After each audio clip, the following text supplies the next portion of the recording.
So just so you know, our show is very popular.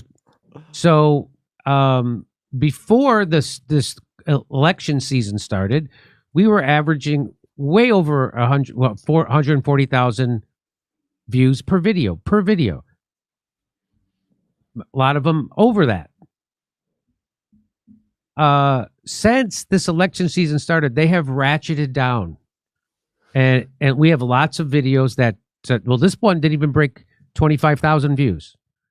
Jimmy Dore, you're right, Zach. I mean, obviously he's never been the biggest political YouTuber in the world, but I do remember not that long ago, back in the day, a couple of years ago, it seemed like he really had control over the discourse, at least on this space. You know, when he said something, people would respond. When he started a fight, people would talk about it.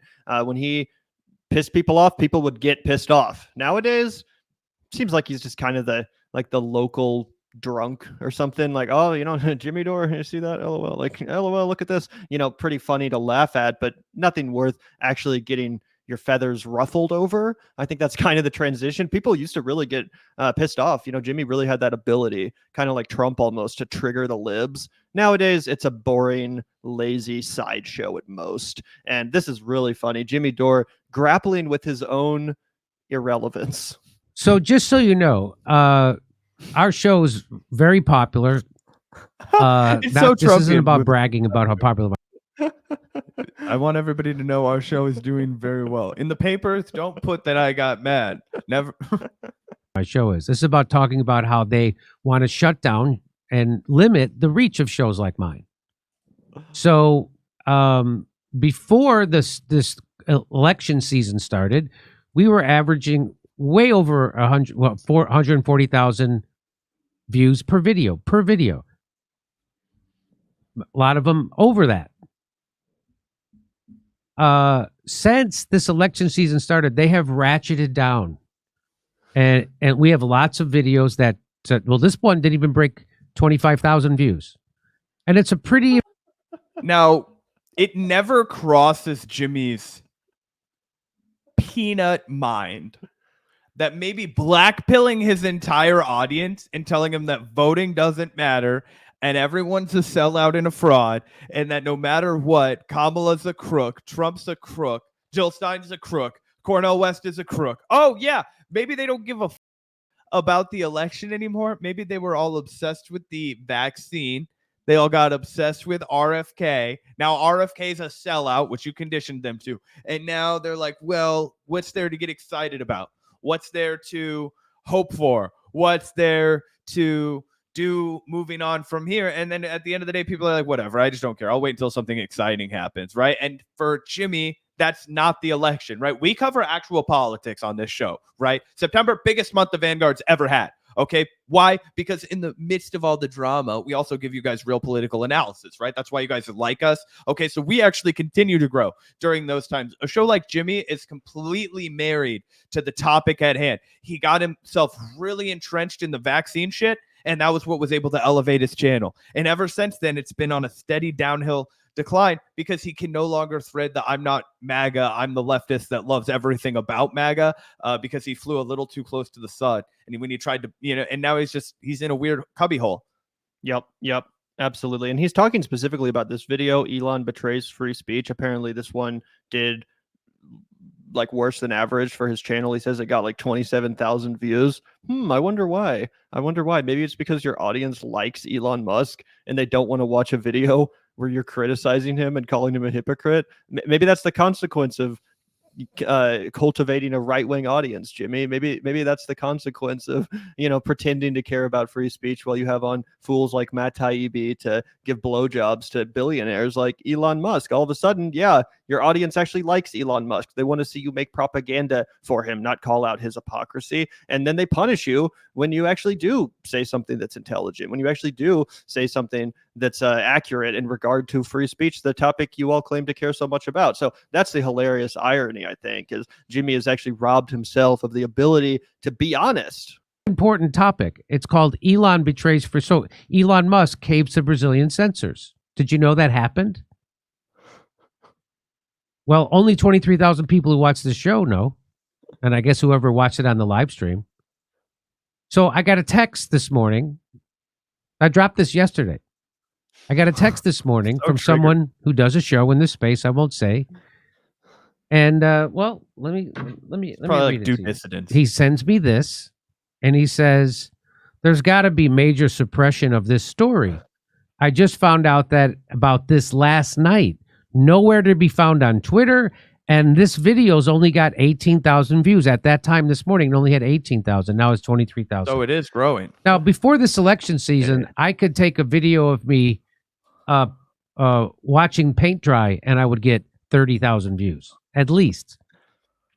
LOL. And I think you're 100% right, Zach. By the way, Jimmy really briefly there capitalized on the anti-vax thing in what I'm sure was a massively profitable way. I'm sure for a while there, it really felt like, oh shit, this elevator's only going up. My channel's growing. That's what finally got him to 1 million subscribers. He was probably seeing a windfall of cash from all these lead poisoned boomers that don't know any better than to get their medical information from a self-described jagoff comedian.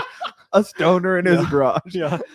So unfortunate, definitely tragic, but I think that was a big grift for Jimmy Dore, that he really did make a lot of money off of that. Unfortunately, that's a fleeting moment. It's not going to be that interesting in a couple of years. These sort of things don't go on forever. There's not really much interest around that subject matter anymore. And he's kind of failed to find a new niche, right? Like he still will make videos about Dr. Fauci and the vaccine, but they don't get as much attention. Nobody cares about that anymore. No one cares. Yeah. And he's tried to segue into other sort of conspiratorial lanes. He talks a lot about like the sun and like how the like sunscreen gives you cancer, and there's a conspiracy theory to convince people that natural sunlight is bad when actually it's good. Like I don't know if you've been paying attention, but that's something he talks about a lot recently. I'm like, he's okay. Also really split his grift between the last tankies that love him and then the new audience of people who I imagine do not have that tanky style politics, and that's got to be like a tug of war, right? Like they had all come together over vaccine skepticism, but now he has a bunch of regular ass Republicans that want him to endorse,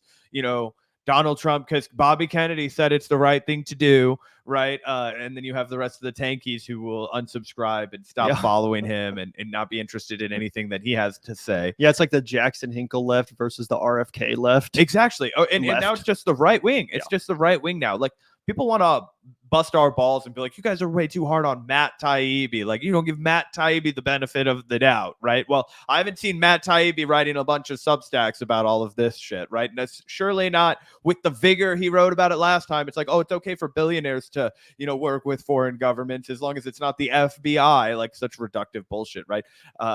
Meanwhile, he's out speaking at a stump with the RFK Maha banner in front of it. Like he has no self-respect left. And Jimmy, he would do all of that, but he's not talented enough as a writer or a speaker or a comedian or any of that. So he just has to race to the bottom. And I think Russell already ate his lunch. Like Jimmy was flirting with the Carl Jung, like I'm going to go spiritual with it. And now Russell has just raced into the I found God shit. And I just don't know if it's in Jimmy. Like that might be the one bridge too far for Jimmy where he's like, I can't go full Christian. I hate that shit. Mm-hmm. And we'll get to see if he decides to continue to flirt with it on his way down. Like how desperate is he for himself to remain relevant?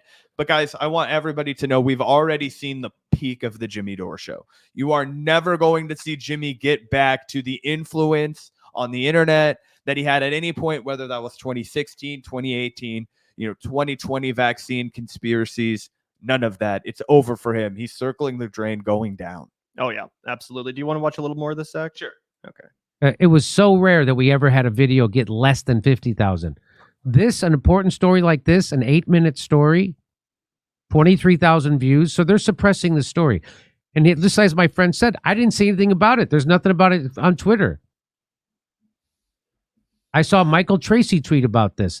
Okay, let me tell you guys exactly what happened. So Jimmy's channel isn't getting recommended to as many people as before because he has a bunch of dead subscribers. He has a bunch of subscribers that are deciding not to click on his videos when they come out. That's taking him from where he would have seen at his high points to like 350,000, 250,000 views. And now he's like ratcheting himself all the way down to where like 110,000 views is really good for him. So then he'll get a couple videos that sneak through with like 65, 75,000 videos, right? And then it does get blasted out. This video will get blasted out to all of those millions of subscribers. YouTube will think it's feeding it in a mass algorithm.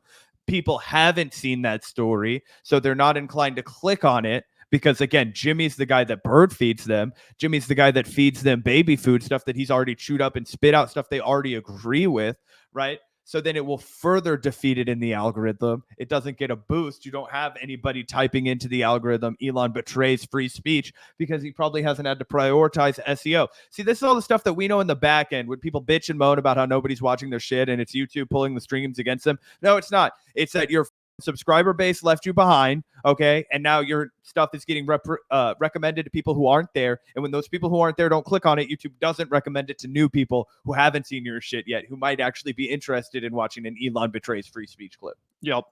And also, it's just like, it's the lowest hanging fruit kind of content to post a video of, or to post a screenshot or a video talking about no one's watching my channel. It must be because YouTube's suppressing it. Like, no, it's not. YouTube's not suppressing your channel. You get way more views than people that talk about movies and food and coffee and wine and all the stuff that you pretend that YouTube wants you to talk about. Yeah, your channel with over 1 million subscribers is doing way better than a whole bunch of channels that, like I said, are making that kind of corporate friendly content. They're not talking about censorship. They're not talking about foreign policy or any of the hot button issues that fancy yourself for telling the truth about. No, your channel's doing fine, bro. But like Zach said, you've kind of squandered your relevance in a sense because of your mismanagement and the fact that you're unable to keep people tuning in. You're unable to ride this wave that you wanted to grift into with the anti-vax shit, and now you're paying the price for it, even though it's right before an election, and people should be tuning in more than ever. That's what happens with a channel like ours,